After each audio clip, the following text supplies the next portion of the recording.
In the brutal winter of 1884, deep in Wyoming Territory, a place where the wind cut through a man's coat like it wasn't even there, Thomas Morgan became the laughingstock of the entire Sweetwater Valley. His neighbors, scattered at distances that took half a day to ride, gathered at the trading post and shook their heads at what he was doing. They called it wasteful, called it foolish, whispered he'd lost his mind to cabin fever. What Thomas was burying in long trenches around his homestead looked like scrap iron that could have been put to better uses, and the work of digging frozen trenches seemed pure madness when a man had livestock to tend and firewood to split. But by winter's end, every skeptic would remember the day they mocked Thomas Morgan with shame that would last their lives. Thomas hadn't always been a Wyoming homesteader. He'd come west from Pennsylvania in 1881, leaving behind 15 years in Pittsburgh's iron mills. The foundry work had been steady, but the smoke and heat wore him down. Watching men his age stooped and coughing before 40, he'd decided he'd rather die old under open sky than young in a furnace room. His wife Sarah agreed without hesitation, even accepting a homestead claim so remote their nearest neighbor, Anders Lindstrom, lived 3 miles south. The Murphy family held land 4 miles north, and beyond them stretched empty territory to the mountains. The valley sat in a bowl of hills that gathered winter cold and held it like water in a cup, where temperatures dropped hard and stayed there for weeks.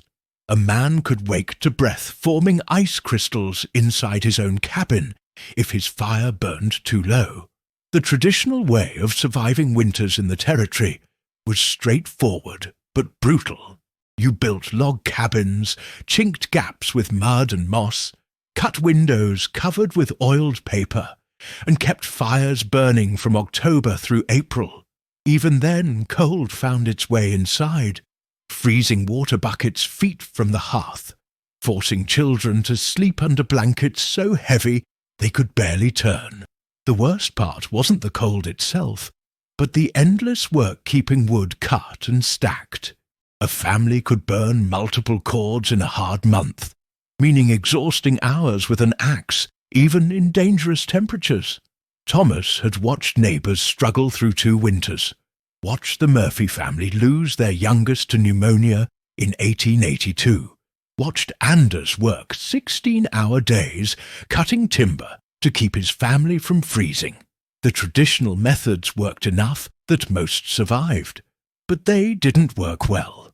What Thomas noticed came from his foundry years. He'd spent countless hours near forges where pipes carried heat from one mill section to another, seeing how metal held and moved warmth in ways wood and stone couldn't match. When he'd dig summer post holes and feel how earth stayed cool feet down, it started him thinking. His root cellar stayed nearly the same temperature year-round, protected by ground itself. When he helped Anders bury a cracked stovepipe, pushing it deep into a trench, Thomas felt warmth radiating from metal even 30 minutes from the fire. That's when the idea formed slowly over summer 1884. He tried explaining it to Anders while mending fence, talking about moving heat through ground, using earth as blanket around iron pipes, carrying warmth from his hearth to under his cabin floor. Anders listened politely, confusion clear on his weathered face, then suggested Thomas needed more sleep. At the trading post weeks later, men laughed outright, asking why he'd heat dirt when he could barely afford heating his cabin. The ridicule stung deeper than Thomas wanted to admit. He'd lain awake wondering if they were right, if he was chasing foolish notions. Sarah settled it one evening, hands folded on the table, telling him she'd rather live in a cabin warmed by failure than freeze in one heated by cowardice. By morning, he'd made his decision. Early September, with winter months away but close enough that most men focused desperately on preparation, Thomas had different plans. He rode to the territorial capital, a hard 3-day journey, and spent near half his savings on iron pipe, close to 200 feet of mostly salvaged stovepipe from torn-down buildings, some new forged sections to connect it all. The wait required 2 wagon trips back to his homestead, and each time he passed Anders's place, he saw the Swedish farmer watching with expression mixing concern and pity. Thomas began digging mid-September, when ground was still workable. He started near his cabin foundation, trenching a pathway that would circle the entire structure about 3 feet out from walls. The trench needed depth to protect pipes from frost without becoming impossible to maintain, settling on knee height measured by eye and experience. The first days were back-breaking work, moving earth that held summer warmth, prying loose stones. He worked alone, knowing help would invite more mockery, section by section letting each stretch guide the next. When Anders rode over the 4th day, ostensibly to borrow a hammer, but really to check on the madness, the Swedish farmer stood at trench edges shaking his head. "You're burying good iron," Anders said, accent thick with disapproval. "Iron you could sell or trade or use for tools. You're putting it in ground like trash." Thomas leaned on his shovel, sweat running despite cooling September air, and tried once more to explain about pipes running from hearth carrying heat underground around the cabin before returning to be reheated, about earth insulating the system, keeping warmth from escaping into air the way it did from cabin walls, about using less wood and maintaining consistent temperature. Anders listened but understood none of it. Before leaving, he clapped Thomas's shoulder with something like sympathy, saying if Thomas needed help rebuilding after winter proved the folly, he'd come with tools. By October, Thomas had the entire trench system completed and began laying iron pipes. This was delicate work, each section fitted carefully to the next, sealed at joints with clay and lime mixture he'd mixed himself. The pipes needed slight slope, not visible by eye, but enough to let any moisture drain, rather than freeze and burst at the iron. The main line ran from his hearth straight down into ground, splitting into 2 branches curving around either side of the cabin before meeting at the back and returning underground to connect with his chimney base. The whole system formed a rough oval buried in earth, with the cabin sitting in middle like egg in nest. He'd added smaller branches running directly under the cabin floor, creating warming zones beneath where his family spent most time. Total pipe length stretched longer than calculated, near 250 feet when everything connected, and more than once he wondered if he'd bitten off more than he could manage. The work continued through October into early November, each day bringing colder weather and harder ground. Thomas reinforced every joint, double-checking with carefulness bordering on obsession. He wrapped certain sections with burlap layers soaked in clay for extra insulation, where pipes came closest to surface. He built careful stone supports at regular intervals, ensuring pipes wouldn't shift when ground froze and thawed. When neighbours rode past and saw trenches still open, iron pipes gleaming dully in autumn light before being covered, comments grew sharper. "Mrs. at Sis." Murphy mentioned to Sarah at the trading post it was shameful seeing good resources wasted when children lacked enough blankets.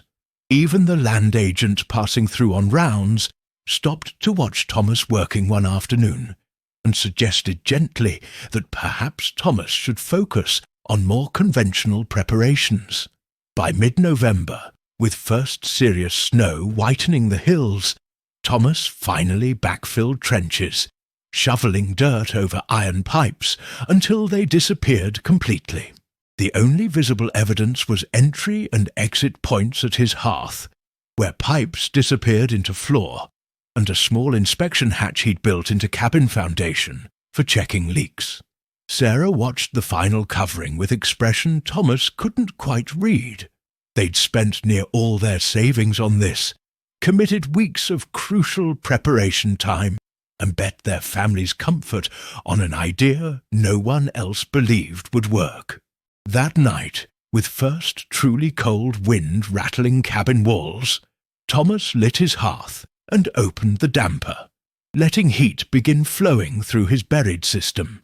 He stayed awake most of the night, one hand on floor, feeling for any temperature change, watching firelight and listening to wind, and wondering if morning would prove him brilliant or broken. The first test came late November, during a cold snap that wasn't severe by Wyoming standards, but enough to make every cabin dweller reach for extra blankets. Temperature dropped enough to make breath visible, and Thomas kept his fire burning steadier than usual, feeding it regularly, but not excessively, watching for some sign his system was functioning. It took near 2 full days before he noticed the first real difference. The floor felt warmer under bare feet, not hot, but distinctly less cold than any cabin floor he'd known. When he pressed his palm against planks near room center, he felt gentle warmth rising from below, subtle but unmistakable. Sarah noticed too, commenting she didn't feel the usual floor draft that made sitting or sleeping near ground so miserable.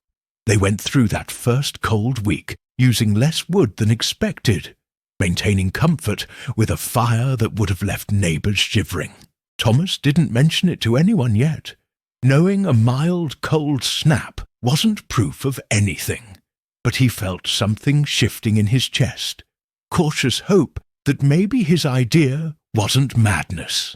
By early December, when Anders stopped by to check how they were managing, Thomas could offer actual observations. The Swedish farmer had been burning through wood at his usual desperate rate, keeping his family warm but exhausted from constantly feeding fire and processing timber. When he stepped inside Thomas's cabin, the difference hit him immediately. The interior felt warm in a way that seemed to defy the moderate hearth fire, and when Anders crouched down and touched floor, his eyebrows rose in genuine surprise. Thomas explained what he was experiencing, how heat from fire travelled through buried pipes, warming earth around them and radiating back up through cabin floor. He showed Anders the inspection hatch, where returning pipe could be felt, carrying warmth back toward hearth. The whole system functioned like one long radiator buried in ground, using earth itself as insulation rather than fighting against it. Anders listened this time with less skepticism, though still with doubt clear on weathered face. "It feels warm now," he admitted. "But we haven't seen real winter yet. Wait until January. Wait until cold that makes your tools shatter and horses go lame. That's when we'll know if this is clever or just lucky." Thomas nodded, knowing Anders was right, but feeling confident in a way that had nothing to do with hope, and everything to do with what he'd learned about heat and metal and earth in those foundry years. The real genius of what Thomas built came down to principles he understood through observation rather than education. Heat moved through metal far better than through air or wood. The iron pipes carried warmth from his fire efficiently, losing very little travelling through ground. The earth surrounding those pipes worked like root cellar walls, holding steady temperature and preventing heat from escaping upward into winter air the way it did from cabin walls and roofs. When heated pipes warmed soil around them, that warmth spread slowly through ground, creating a zone of relative warmth beneath and around the cabin. The floor, sitting above this warmed earth, radiated that heat upward into living space, working like a massive heating plate requiring no direct fire beneath it. The returning pipe created natural circulation, with cooler air from the far end drawn back toward hearth to be reheated and sent through the loop again. It wasn't perfect circulation like steam systems Thomas had seen in mills, but it was circulation enough. The whole design mimicked something Thomas had observed in nature. The way caves stayed warm in winter because deep earth held summer heat. The way animals burrowed down when cold came. He'd simply found a way to create that same protective warmth beneath his cabin, using materials he knew best. When he tried explaining this to Sarah, she'd laughed and said she didn't care about why it worked, only that it did, and that she could walk barefoot on their floor in December without her feet going numb. The build-up to the real test started early January 1885, when old-timers at the trading post began reading signs veterans knew meant serious trouble. The sky took on a particular heaviness that spoke of Arctic air gathering to sweep south. Birds that normally wintered in the valley disappeared overnight, heading for lower elevations. Horses grew skittish, bunching together in corrals refusing to graze. Anders rode over one morning, saying his cattle were acting strange, all facing north into wind with ears pinned back, and the old Swedish farmer said it reminded him of winter 1879, the one that had killed livestock across 3 territories and left several homesteads abandoned come spring. Trappers passing through spoke of beaver pelts being thicker than they'd seen in years. Always a sign nature expected severity. By mid-January, everyone in the valley was preparing for something unprecedented, cutting extra timber, packing snow around foundations for insulation, slaughtering livestock they knew couldn't survive, rather than watch them die slowly. There was fear in the air, the kind of practical fear that came from knowing the limits of human endurance, and knowing those limits were about to be tested. The cold arrived on a morning when the sun rose red and stayed hidden behind clouds that looked like dirty wool. Within hours, temperature plummeted in a way that felt almost aggressive, as if winter had finally lost patience. Wind came screaming from the north, carrying ice crystals that stung exposed skin like tiny needles. By nightfall, it was cold enough that spit froze before hitting ground, cold enough that trees made cracking sounds from sap, freezing and expanding.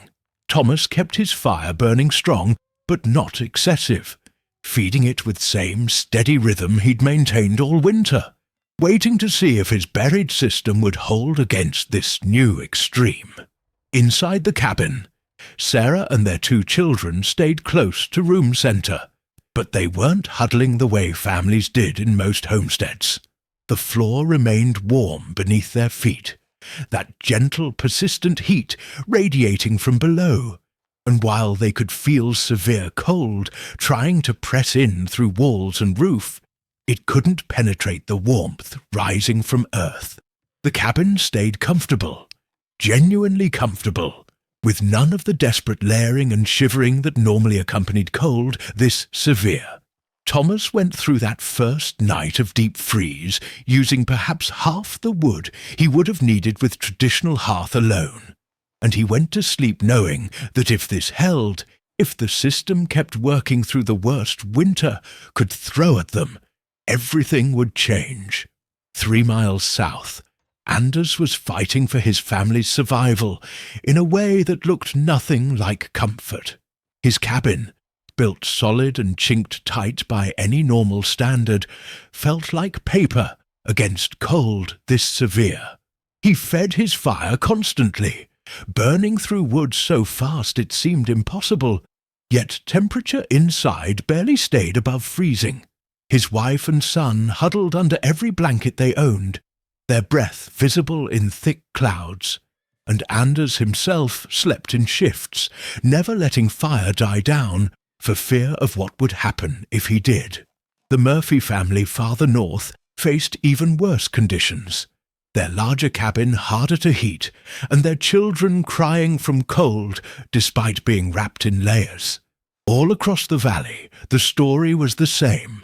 Desperate fires, dwindling wood supplies, exhaustion from constant battle to maintain basic warmth. People knew they'd survive, most of them anyway, but the cost was being measured in every frozen breath, every aching muscle from processing timber in cold that made hands clumsy and dangerous. Every hour of sleep lost to tending fires that demanded endless attention. This was how winters were supposed to work out here, brutal and unforgiving, testing every person's strength and resolve. What was happening in Thomas Morgan's cabin, just miles away, seemed to exist in an entirely different reality. The moment of validation came on the 4th day of the freeze, when Anders rode through cold so severe his horse's whiskers were coated with ice. He'd run desperately low on split wood, having burned through his winter stores faster than thought possible, and he came asking Thomas for help, cutting more. When Thomas opened his door, a wave of warmth rolled out into frozen air, visible as a shimmer in the extreme cold. Anders stepped inside and stopped dead, his frost-rimmed face registering confusion that quickly turned to something like awe. The cabin was warm, genuinely warm, the kind of warm a man could sit in his shirt sleeves, and the fire burning in Thomas's hearth looked modest, almost casual, nothing like the roaring blazes every other homesteader was maintaining. Anders stood there for a long moment, just feeling the difference, his body responding to warmth after days of being perpetually cold. He crouched down and put both hands flat on floor, and his eyes widened further. The planks were warm to touch, radiating heat that came from below, and when Thomas showed him the inspection hatch, where buried pipes could be accessed, Anders could feel warmth rolling off the iron even through frozen earth above it. The Swedish farmer looked at Thomas with expression that held no more skepticism, no more doubt, just honest amazement mixed with something that might have been shame. "I called you crazy," Anders said quietly, his voice rough from days of breathing frozen air. "Every man in this valley called you crazy, and God help us, we were the fools." Thomas didn't gloat, didn't remind his neighbor of all the mockery, just invited him to stay warm while they talked about getting that firewood cut together, using wood from Thomas's plentiful supply that he'd been able to stockpile, precisely because his heating system used so much less. The contrast was something Anders would describe for years afterward, telling the story with wonder that never quite faded. In his own cabin, maintaining barely livable temperature required burning 3 to 4 logs every hour.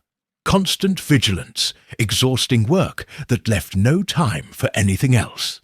In Thomas Morgan's cabin, a single log could burn for 2 hours or more, the buried pipe system spreading that heat so efficiently it filled the space with consistent warmth. The difference in wood consumption was near miraculous, saving Thomas perhaps 2/3 of what traditional setup would have required. But the real difference wasn't measured in logs or hours. It was measured in human experience. Thomas's family could sleep through the night without waking to tend fire, could move freely around their cabin without huddling near hearth, could live with comfort that seemed impossible during cold this severe. Anders felt the difference in his bones, literally in his bones, as his body slowly thawed in the blessed warmth. When he finally left, taking extra firewood Thomas offered freely, he rode back into frozen landscape, with his mind working through calculations that had nothing to do with wood or iron, and everything to do with admitting he'd been catastrophically wrong. The next day, despite cold still gripping the valley, Anders rode to every homestead within practical reach, telling them They needed to see Thomas Morgan's cabin for themselves, that something impossible was happening there, and it needed to be witnessed to be believed. Over the next week, as the freeze continued with barely any let-up, a strange procession developed. Men who'd openly mocked Thomas months before came riding through conditions that made every journey dangerous, drawn by reports that seemed too fantastic to believe. Each one stepped into that cabin with same skepticism Anders had carried, and each one felt that skepticism die the moment they experienced the difference. Mrs. End, Enshit, Nents. Murphy came with her husband and cried when she felt how warm the floor was, thinking of her youngest, who'd frozen to death 2 winters back in a cabin, where floor stayed ice cold no matter how big the fire burned. The trading post owner, a practical man who'd lived through 20 Wyoming winters, sat on Thomas's floor with hands spread flat on warm planks, and said it was the most remarkable thing he'd seen in the territory. Even the land agent, hearing about this from trappers passing through, made a special trip to investigate, and he spent near an hour examining the system. Asking technical questions, Thomas answered patiently, explaining how Earth itself became part of heating solution rather than enemy to be fought. Every visitor left convinced, and more than that, converted. The ridicule turned to respect so quickly it left marks on both sides. The weight of being wrong about something so fundamental settling on those who'd mocked. The quiet vindication settling on Thomas, who'd persisted despite everything. The adoption of Thomas's technique spread through the valley that very spring, before memory of that brutal freeze had time to fade. Anders was the first to start digging trenches around his cabin, working from dawn to dusk through the mud of early thaw, determined to have his own pipe system installed before another winter arrived. He came to Thomas with questions almost daily, asking about depths and slopes and joint sealing, taking careful notes on everything Thomas shared freely. Within weeks, 3 other families had begun similar projects, each adapting Thomas's basic design to their own cabin layout and available materials. Some used copper pipe where they could afford it, others stuck with salvaged iron, but all followed the essential principle: bury the heat beneath ground and let Earth itself work as insulator. The valley transformed from a place of conventional struggle to something like a testing ground for practical innovation, and Thomas found himself sought after not as curiosity, but as teacher. Men who'd ignored him months before now listened intently as he explained what he'd learned through trial and observation, and he shared that knowledge without bitterness, understanding that survival out here mattered more than pride. By the following winter, near half the valley's homesteads had some form of buried pipe heating, and every single one reported the same results: dramatic reduction in wood consumption, consistent warmth even during severe cold, and quality of life that seemed almost luxurious compared to traditional endless battle against winter. The original system Thomas built served his family for near 25 years before age, and rust finally required major repairs. During that quarter century, it never failed completely, though Thomas maintained it carefully, checking joints each fall and replacing worn sections when necessary. His children grew up in a cabin where winter meant being cozy rather than merely surviving, and they carried that memory into their own homesteads, building similar systems and teaching the technique to neighbors in turn.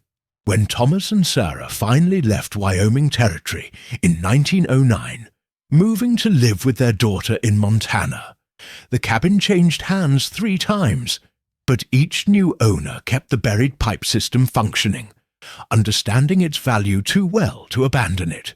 Eventually, the cabin itself succumbed to time and weather, as all frontier structures did, but the principle Thomas had proven lived on in collective knowledge of the region. It became part of standard advice old-timers gave to new settlers, mentioned in same breath as proper well digging and timber selection. The specific details evolved as materials improved and understanding deepened, but the core insight remained unchanged. Work with Earth's natural properties instead of fighting them. Use ground itself as insulation, and trust that heat managed intelligently requires less fuel than heat thrown desperately at cold. Thomas's innovation entered the territory's practical wisdom, not with fanfare, but with quiet acceptance reserved for ideas that work so well they stop seeming remarkable and start seeming obvious. Looking back across the decades, what Thomas Morgan accomplished speaks to something deeper than clever engineering. His story captures a pattern that repeats throughout human history whenever real progress occurs. Innovation often looks like madness to those comfortable with traditional methods, even when those methods barely work. The courage to act on observation despite unanimous mockery requires strength that has nothing to do with physical endurance and everything to do with trusting what you've learned, against what everyone insists must be true. Thomas didn't have formal education. He had experience, observation, and willingness to see connections others missed. When he combined those observations into something new, something that seemed foolish to everyone around him, he was doing what humans have always done, when survival demanded more than tradition could provide. The frontier demanded this thinking, because it offered no safety net, no authority to appeal to. When a man's family faced freezing because traditional methods consumed resources faster than could be replaced, that man either found new solutions or accepted suffering as inevitable. Thomas found a solution, proved it through nature's harshest test, and shared it freely with the same people who'd ridiculed him. That generosity speaks to character required not just for innovation, but for innovation that actually helps communities survive and thrive. His legacy wasn't measured in fame, but in warm cabins and rested families, in children who grew up knowing winter as a challenge to be managed, rather than an ordeal to be endured. These stories matter because they remind us that innovation doesn't require genius. It requires observation, persistence, and courage. They show that community skepticism isn't proof an idea is wrong, just proof it's unfamiliar. They demonstrate that the harshest tests reveal the most valuable truths, and that validation carries weight precisely because it was earned through real survival rather than theoretical argument. If you found yourself pulled into this story, if you felt something imagining that moment when Anders stepped into warmth he didn't believe possible, then you understand why preserving these accounts matters. This is human history that deserves to be remembered, celebrated, and shared. Hit that subscribe button to keep these stories alive. Leave a like if this glimpse into frontier ingenuity moved you, and drop a comment sharing any stories of innovation and persistence from your own family's history. Every one of these accounts is a piece of human wisdom earned through struggle and validated through survival, and together we can make sure they're never forgotten. Thomas Morgan's story ended peacefully decades after that brutal winter, but his lesson endures. One man's ridicule, proven wrong by the only judge that truly matters, became an entire community's salvation.